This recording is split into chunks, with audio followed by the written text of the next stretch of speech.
మన ప్రభువైన యేసుక్రీస్తు నామములో మీకు మా శుభాభివందనములు.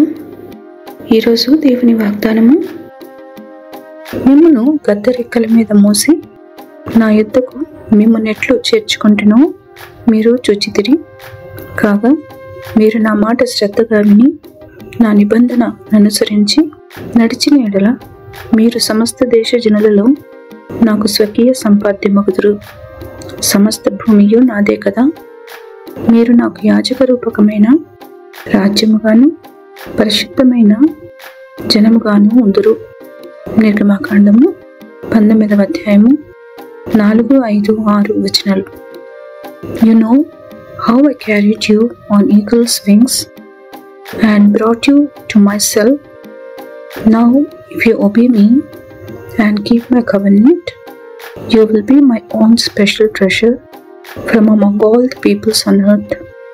For all the earth belongs to me, and you will be my kingdom of priests, my holy nation.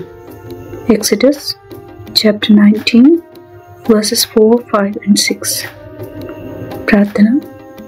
ప్రేమగల తండ్రి, ఈ ఉదయకాలంలో మీ ముఖ కాంతిని మాపై ప్రకాశింపచేసి నూతన దినంలోనికి మమ్మల్ని నడిపినందుకు వందనాలు. కృప వెంబడి కృప మాపై చూపుతూ, మా బలహీనతలలో బలపరుస్తూ, కృంగితలలో సహాయుడు వేనందుకే వందనాలు. ఈ దినమంతటిలో మీ దక్షిణ హస్తముతో మమ్మల్ని ఆదుకుని క్షేమంలోనికి నడుపుమని యేసు నామములో వేడుచున్నాము తండ్రి. Amen. Have a blessed day. God bless you.